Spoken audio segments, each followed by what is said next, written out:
Welcome to CSK Darbar. இன்னைக்கு நம்ம என்ன பற்றி பேச போகிறோம்னாக்கா, கூலி இன்னும் 3 டேஸில் ரிலீஸ் ஆக போகுதுங்க.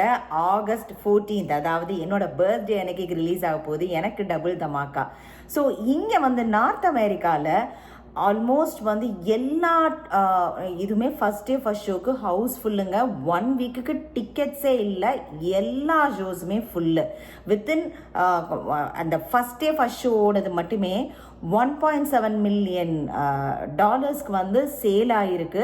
இது கபாலியோட படத்தையே ரெக்கார்ட் பண்ணியிருக்கு. அதாவது அதுதான் இருக்கிறதுலே ஹையஸ்ட்டு சேலான படமாமா.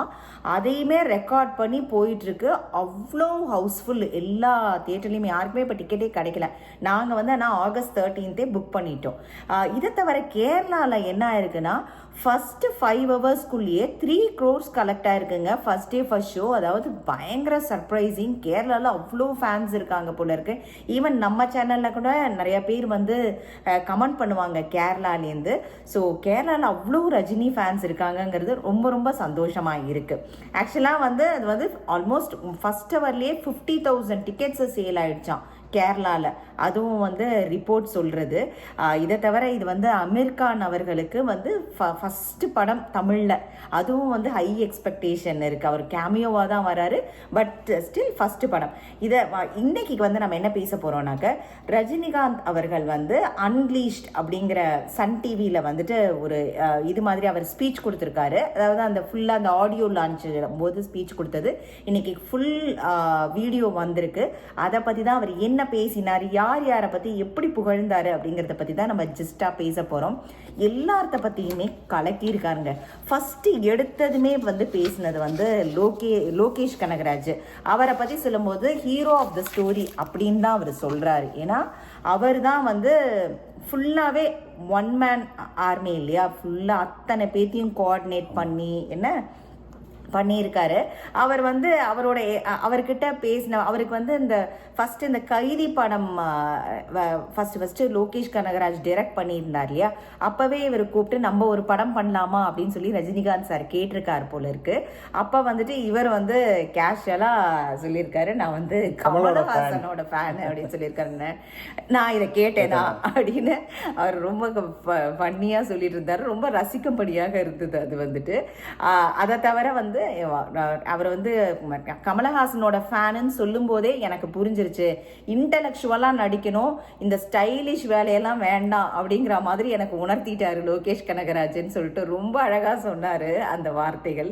ஸோ அது லோகேஷ் கனகராஜை பத்தி நிறைய புகழ்ந்தாரு. அவர் தான் எல்லாத்தையுமே ஒவ்வொருத்தரையுமே இழுத்து போட்டது. அதாவது எப்படி நாகார்ஜுனாவை அப்ரோச் பண்ணினாரு, எப்படி உபேந்திரா அவர்களானு அப்ரோச் பண்ணாரு, ஸ்ருதிஹாசனை எப்படி கொண்டு வந்தாங்க, எல்லாத்த பற்றியுமே லோகேஷ் கனகராஜா ரொம்ப ஹையாக சொல்லிட்டு இருந்தாரு. உண்மையாகவே இது மோஸ்ட் எக்ஸ்பெக்டட் காம்போ. இந்த ரஜினிகாந்த் அவர்கள், அனிருத் அண்ட் லோகேஷ் கனகராஜ், இந்த ட்ரையோவே ஒரு மாதிரி மேஜிக் பண்ணும் தான் நினைக்கிறேன் ஸ்க்ரீனில். ஏன்னா அதிர விட போகுது அது ஃபார் ஷியோர். அடுத்ததை அவர் பேசினது சாண்டி மாஸ்டர். உடனே சாண்டி மாஸ்டர் எழுந்திரிச்சிட்டாரு அந்த கூட்டத்தில். அப்போ அவர் சொன்னார், ஃபஸ்ட்டு சிக்கு டூ அந்த சாங்குக்கு தானே டான்ஸ் பண்ணணும். அப்போ அவர் சொல்லியிருக்காரு, நல்ல மூமெண்ட்ஸ் போட்டுடலாம் அப்படின்னு சொல்லி சாண்டி மாஸ்டர் சொல்லியிருக்காரு. அதுக்கு சொல்லியிருக்காரு, இது 1950 மாடல்பா, பல லட்சம் கிலோமீட்டர் ஓடி இருக்கு, இதுக்கு நீ கொரியோகிராஃப் பண்றதெல்லாம் தாங்குமான்னு தெரியல அப்படின்னது. இல்லை, மாறி இருக்கு, பார்ட்ஸ் மாறி இருக்கு, எல்லாமே ஃபுல் கெட்டப்பே சேஞ்ச் ஆயிருக்கு அப்படின்னு சொல்லியிருக்காரு போல இருக்கு. ஸோ அதுக்கப்புறம் தான் அந்த சிக்கி டூ வைப்ஸ் பயங்கரமா பின்னி பெடல் எடுத்துட்டாரு சாண்டி மாஸ்டர் அப்படின்னு சொல்லிட்டு சாண்டி மாஸ்டரும் பயங்கர பெருமையா சொன்னாரு. அடுத்தது அனிருத்தை பத்தி பேசினார். அனிருத்தை பத்தி ஃபர்ஸ்ட் எடுத்ததுமே அவரோட கம்பேர் பண்ணிக்கிட்டார்.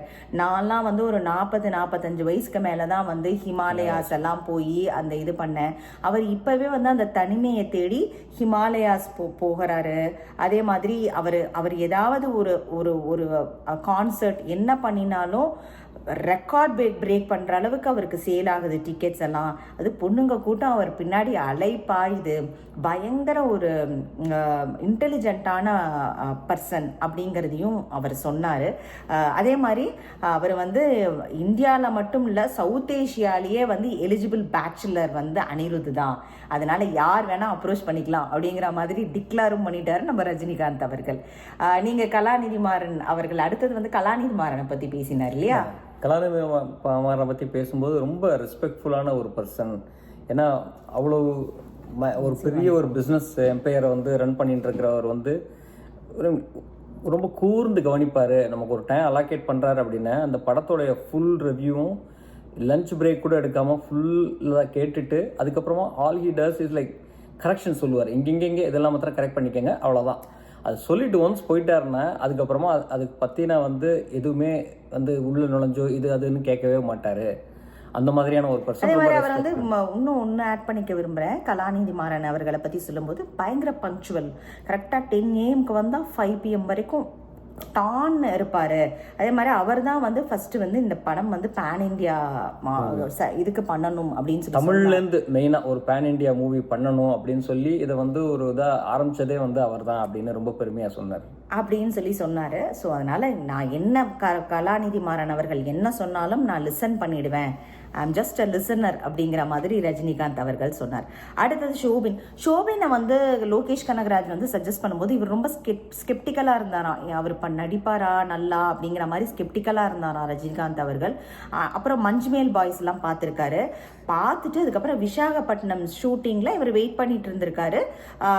ஒரு 3 நாள் ஷூட்டிங் வந்து ஷோபினை வச்சு தான் எடுத்திருக்காங்க. அவரோட ஆக்டிங்கை பார்த்துட்டு ரஜினிகாந்த் வந்து அசந்து போயிட்டாராம். அப்படியே வந்துட்டு ஐயோ வேற லெவலில் அசுரன் மாதிரி ஆக்ட் பண்ணுறாருன்னு சொல்லிட்டு அப்படியே ஒரு மாதிரி அப்படிங்க அந்த அளவுக்கு ஆயிடுச்சான். நம்ம வந்து ஒரு மாதிரி அண்டர் எஸ்டிமேட் பண்ணிட்டோங்கிற மாதிரி இருந்து தான் அவரோட ஆக்டிங், ஷோபினோட ஆக்டிங். நம்மளே பார்த்தோம், எனக்கெல்லாம் அவர் டான்ஸ் ஆடுவானே தெரியாது. மோனிகா அந்த பாட்டுல செம்ம சூப்பரா ஆடி இருக்க. எனக்கு ரொம்ப பிடிக்கும் ஷோபினோட ஆக்டிங்னா. நான் நிறைய மலையாள படம் பார்ப்பேன், எனக்கு ரொம்ப ரொம்ப பிடிக்கும் அவரோட ஆக்டிங். வந்துட்டு ரொம்ப பெருசாக ஹீரோ சப்ஜெக்ட்ஸ் எல்லாம் இருக்காது, பட் ஆனால் எந்த கேரக்டர் எடுத்தாலும் அது அப்படியே வாழ்வார் அவர் வந்து. அதனால எனக்கு ரொம்ப பிடிச்ச ஒரு ஆக்டர் அவர் இருக்கிறது எனக்கும் சந்தோஷம். அந்த மாதிரி அவர் சொன்னார். அடுத்தது சத்யராஜ். யூஸ்வலாகவே சத்யராஜுக்கும் என்ன சொல்றது ரஜினிகாந்த் அவர்களுக்கும் அவ்வளோவா படம் வந்து செட் ஆகாது. ஏன் ஈவன் வந்து சத்யராஜை வந்து சிவாஜி அந்த இந்த இதுலேயே வந்து இவர் கூப்பிட்டுருப்பார், சிவாஜி படத்திலேயே கூப்பிட்டுருப்பார் வில்லனா நீ நடின்னு சொல்லிட்டு. இல்லை எனக்கு இல்லை நம்ம 2 பேருக்கு ஈக்குவல் ரோல்ஸ் தான் சொல்லியும் அவர் வந்து நடிக்கல. அதுக்கப்புறம் தான் சுமன் அவர்கள் வந்து நடிக்க வந்திருப்பார். ஸோ அதனால அவங்க 2 பேத்துக்குள்ள இவர் வந்தால் தான் சொல்ல கருத்து ரீதியாக எங்கள் 2 பேத்துக்குள்ள நிறையா தர்க்கம் இருக்கு, இப்பயும் இருக்கு. ஆனால் வந்து பர்சனலாக எதுவுமே கிடையாது. அவர் இந்த படத்தை வந்து நடிக்க ஒத்துக்கிட்டது ஆஃப்டர் அ லாங் டைம். அவங்க 2 பேரும் தான் அந்த என்னம்மா கண்ணு சௌக்கியமா அதெல்லாம் நான் எப்படி மிஸ்டர் பாரத்ல எல்லாம் எவ்வளோ நல்லா நடிச்சிருப்பாங்க, 2 பேரும் போட்டு நடிச்சிருப்பாங்க. ரொம்ப சந்தோஷம். ஆனால் இதில் எங்கள் 2 பேத்துக்கும் ஸ்க்ரீன் ஸ்பேஸ் அவ்வளவா கிடையாது, பட் ஆனால் நான் நண்பனா நடிக்கிறாரு. பட் ரொம்ப சந்தோஷம். சத்யராஜ் அவர்கள் அவரோட நடிப்பை பற்றி கேட்கவே வேண்டாம் அப்படிங்கிற மாதிரி அந்த மாதிரி சொல்லியிருந்தாரு. அடுத்ததாக ஸ்ருதிஹாசன். அவங்க அப்பாவை படத்தில் நடிக்கிறத காட்டிலும் என்னோட படத்தில் நடிக்கிறதுக்கு தான் ஸ்ருதிஹாசன் வந்து பயங்கரம் ஆர்வம் காட்டினாங்க. மோரோவர் உலகநாயகனோட பையன் பொண்ணு அவங்களுக்கு வந்து ஆக்டிங் வராமல் இருக்குமா, உலகநாயகனோட பொண்ணுக்கு வந்து ஆக்டிங் நம்ம சொல்லியா தரணும், கலக்கிட்டாங்க. எனக்கு அவங்க இது பண்ணது அவங்க ஒத்துக்கிட்டாங்களா நான் லோகேஷ்ட கேட்டேன் அப்படின்னு சொன்னாரு.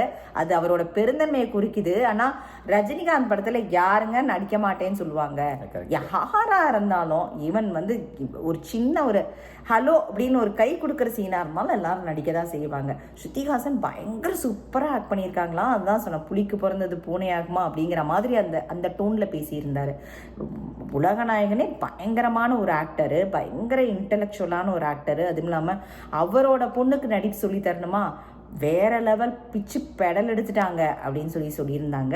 ஸோ அடுத்தது வந்து உபேந்திரா. அவர் வந்து இந்தியாலேயே வந்து பெரிய ஸ்காலர், அதே மாதிரி இன்டெலெக்சுவலான ஒரு ஆக்டர்னு சொல்லியிருந்தாரு. மோர் தென் an actor, நல்ல டைரக்டர்னு சொன்னார். நல்ல டைரக்டர் சொன்னார். அதுக்கப்புறம் அந்த என்ன படம் சொன்னாரு? ஓம்னு ஒரு படம். அது வந்து பாக்ஷாவை விட 3 மடங்கு வசூல் பண்ணின படமாமா. ரொம்ப ரொம்ப நல்ல down to earth person Upendra.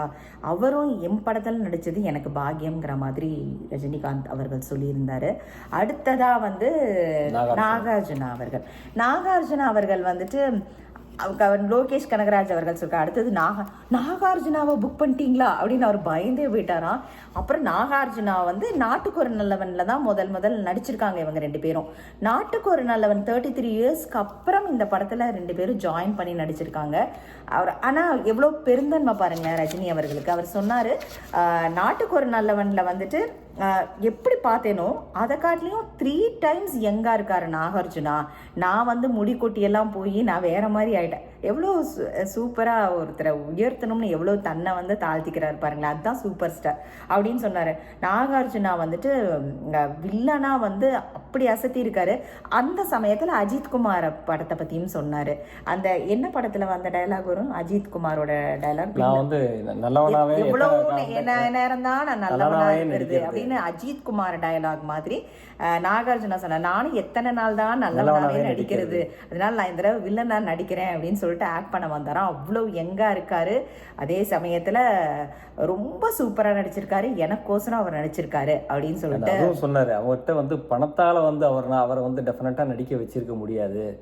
இது அந்த கேரக்டரோடைய தன்மை வந்து அவ்வளவு நல்லா இருந்திருக்கணும். அந்த ஒரே ரீசன் பிளஸ் நம்மளோட படத்தை நடிக்கணும்ன்ற அவர் நடிச்சதுனால வந்து நடிச்சாரு அப்படின்னு ரொம்ப பெருந்தன்மையா சொன்னார். ரொம்ப பெருந்தன்மையா சொன்னார். அதை பத்தி அப்படி அவரை பத்தி சொன்னார் நாகார்ஜுனா. அப்புறம் வந்துட்டு திருப்பியும் லோகேஷ் கனகராஜ் வந்து கால் பண்ணிட்டு நான் ஒரு கேமியோ அப்பியரன்ஸ் இன்னொருத்தரை பிடிச்சிட்டேன் அப்படின்னாராம். உடனே இவர் நினைச்சிடும் அதி சூப்பர் கமலஹாசனை பிடிச்சிட்டார் அப்படின்னு சொல்லிட்டு இவரை வந்து பயங்கர எக்ஸைட் ஆயிட்டாராம் வந்துட்டு. அப்புறம் வந்து சொன்னாரா இல்ல கமலஹாசன் இல்ல, இது வந்து அமீர்கான் அப்படின்னதும் அமீர்கானா அப்படின்னாராம். அமீர்கானுக்கு இதான் ஃபர்ஸ்ட் தமிழ். ஸோ அவர் வந்து அமீர்கானை பிடிச்சிட்டீங்களா அப்படின்னாராம். அமீர்கானும் சொல்லியிருந்தார் வந்துட்டு இது வந்து ரஜினிகாந்த் அவர்கள் அப்படின்னு பேரை கேட்டதுமே I don't want hear any story, நான் வந்து ஆக்ட் பண்ணுறேன் அப்படின்னு சொல்லிட்டாரு. அதே மாதிரி அவர் சொன்னார் ஒரு ரஜினிகாந்த் அவர்கள் அமீர்கானை பற்றி பேசும்போது சொன்னார் 2 years எடுத்துப்பாரான் ஒரு ஸ்டோரி வந்து அமீர்கான் வந்து ஓகே பண்ணுறதுக்கு. இந்த படம் வந்து டக்குன்னு வந்து ஓகே பண்ணிட்டார். அதாவது வித்தவுட் எனி ஜஸ்ட் பேரை கேட்டு சூப்பர் ஸ்டார் அப்படிங்கிற பேரை கேட்டதுமே ஓகே பண்ணிட்டாரா அமீர்கான். ஸோ அப்படின்னா எவ்வளோ பாப்புலராக இருந்திருக்கணும் யோசிச்சு பாருங்க. அந்த அளவுக்கு அவர் வந்து இம்ப்ரெஸ் பண்ணியிருக்காரு. ஸோ அதனால் பயங்கர பர்ஃபெக்ஷனிஸ்ட்டு அமீர்கான் அவர்கள் அப்படின்னும் சொன்னார். அப்புறம் எல்லாத்துக்கும் கிரெடிட்ஸ் கொடுத்தாரு. சத்யராஜ் அவர்கள் ஆக்ட் பண்ணினதுக்கு ரொம்ப சந்தோஷம். அதே மாதிரி எல்லாருக்குமே வந்து உடல் நம்மளை வந்து கண்டுக்காம விடக்கூடாது அப்படின்னு சொன்னாங்க. நம்ம வந்து உடலை கண்டுக்காம விட்டுட்டோம்னா உடல் வந்து நம்மளை படுக்க வச்சிரும். அந்த மாதிரி ஒரு இது சொன்னார். வருதா உடல்ல வந்து நல்லா பேணி பாதுகாத்துக்கணும், கொஞ்சமாவது எக்ஸசைஸ் பண்ணணும். உடல் வந்து சொல்லிகிட்டே இருக்குமா நீ கொஞ்சமாவது எக்ஸசைஸ் பண்ணா இன்னும் நான் பெட்டரா பெர்ஃபார்ம் பண்ணுவேனே உடலா எல்லா பார்ட்ஸும் அப்படின்னு சொல்லுவோம். அதனால உடல்நிலையை வந்து எல்லாரும் ரொம்ப நல்லா பார்த்துக்கணும் அப்படின்னு சொன்னாரு. 2 குரல் கேட்கும், ஒன்று வந்து கடவுளோட குரல், இன்னும் நம்மளோட குரல். அது 2த்தையும் சேர்த்து இது பண்ணி நம்ம வந்து நம்மளை வழி நடத்தணும். அதே மாதிரி நான் இன்னைக்கு இவ்வளவு தூரம் பாப்புலராக இருக்கேனாக்க அது ஜஸ்ட் பிகாஸ் வந்து உங்களால் தான் அப்படின்னு சொன்னார். அந்த விஷயத்த சொல்லிட்டு அதுக்கப்புறம் அவர் வந்து கூலியாக இருக்கும்போது இருக்கிற ஒரு எக்ஸ்பீரியன்ஸை ஷேர் பண்ணினார். அவர் வந்து நிறையா கூலியாக இருக்கும்போது அவர் ஒருத்தர் வந்து 2 rupees ஏதோ தூக்கி ரைஸ் பேக் தூக்கிட்டு போனாராம். அப்போ வந்து 2 rupees டிப்பு ஒருத்தர் கொடுத்தாராம். என்னடா அது நமக்கு தெரிஞ்ச குரலாக இருக்கே அப்படின்னு சொல்லி திருப்பி பார்த்தா அவர் ஃப்ரெண்டா. அப்போ வந்து அவர் ஃப்ரெண்டு சொன்னாராம், காலேஜ் ஸ்கூலில் படிக்கும்போது என்ன ஆட்டம் ஆடுவேன் நீ வந்துட்டு இப்போ பார்த்தியா அப்படின்ற மாதிரி இருந்ததான். அன்னைக்கு தான் அவர் ஃபஸ்ட்டு அழுன்னு அழுதாராம். நமக்கு நம்ம இப்படி ஆயிடுச்சு அப்படின்னு சொல்லிட்டு அதுக்கப்புறம் தான் அவருக்கு வந்து அந்த தன்மை அதெல்லாம் வந்தது அப்படின்னு சொன்னார். அதுக்கப்புறம் ஏதோ கண்டக்டர் எக்ஸாம்லாம் எழுதி அதுக்கப்புறம் ஃபைனலாக ஏன்னா எந்த பொண்ணுமே கிடைக்கல அப்படின்னு சொல்லிட்டு கண்டக்டர் எக்ஸாம் எழுதி கண்டக்டர் ஆகி அதுக்கப்புறம் சினிமா ஆர்டிஸ்ட் ஆடினேன். அப்போ வந்து என்னை வந்து ஷேப் பண்ணது வந்து பாலச்சந்தர் அவர்கள் தான். அப்புறம் பாலச்சந்தர் அவர்கள் தான் எனக்கு வந்து ஒரு பூவை ஒரு சீடை போட்டு பூவாக வளர்த்து ஒரு பெரிய தொட்டியாக்கி கார்டன் ஆக்கி அதை வந்து முத்துராமன் அவர்கள் கையிலையும் பஞ்சு அருணாச்சலம் அவர்கள் கையிலையும் கொடுத்து நான் வந்து இன்னைக்கு வந்து இது பண்ணுறேன். இப்போ வந்து நான் அதாவது மக்களாகிய உங்கள் எல்லாத்தோட காலையும் நான் இந்த மாதிரி இவ்வளோ உழைப்பில் சிறந்து வந்திருக்கேனாக்கா அதுக்கு நீங்கள் தான் காரணம். உங்கள் எல்லாத்தோட காலையும் சாஷ்டாங்கமாக விழறேன் அப்படிங்கிற மாதிரி சொல்லி முடிச்சிருந்தாரு. இதை தவிர உழைப்பு அதான் முக்கியம் அப்படிங்கிறதையும் சொன்னார். வீட்டுக்குள்ளே நிம்மதியாக இருக்கணும், வெளியில் கௌரவமாக இருக்கணும், இந்த ரெண்டுமே எனக்கு கிடச்சிருக்கு, அது வந்து எல்லாமே உங்களால் தான் அப்படின்னு சொல்லி சொன்னார். சூப்பராக இருந்தது அவரோட ஸ்பீச்சு. கேட்காதவங்க போய் கேளுங்க. லாஸ்ட்டாக ஒய்ஃபுக்கும் ஒரு கிரெடிட் கொடுத்தாரு. ஒய்ஃபுக்கு லதா, அவர் என்ன சொன்னார் அதுக்கு, இந்த கெட்ட பையலை கல்யாணம் பண்ணிட்டு அவங்க பட்ட பாடு அப்படின்னு சொன்னார். ரொம்ப அவங்க கொஞ்சம் ஒரு மாதிரி அழுதுட்டாங்க லதா அவர்கள். உண்மையாகவே மோஸ்ட் எக்ஸ்பெக்டட் ஃபிலிம்ங்க. நீங்களும் வெயிட்டிங்னு நினைக்கிறேன் எல்லாருமே. ரஜினிகாந்த் அவர்களோட ஸ்பீச் ஆல்வேஸ் மாசு. இன்னும் 2-3 நாளைக்கு கூலிப்பட அப்டேட்ஸ் தான் வரும்னு நினைக்கிறேன். நான் ஏதாவது அப்டேட்ஸ் இருந்ததுன்னா சொல்கிறேன். சரி, இவரோட ஸ்பீச்சை வந்து 45 நிமிஷம் ஸ்பீச்சை ஆல்மோஸ்ட் 15 நிமிஷத்துக்குள்ளே கொண்டு வந்துட்டேன்னு நினைக்கிறேன். நீங்களும் பார்க்காதவங்க போய் பொறுமையாக என்ஜாய் பண்ணி பாருங்கள். நான் இப்போ தான் ஃபுல்லாக பார்த்தேன். தேங்க்ஸ் ஃபார் வாட்சிங்.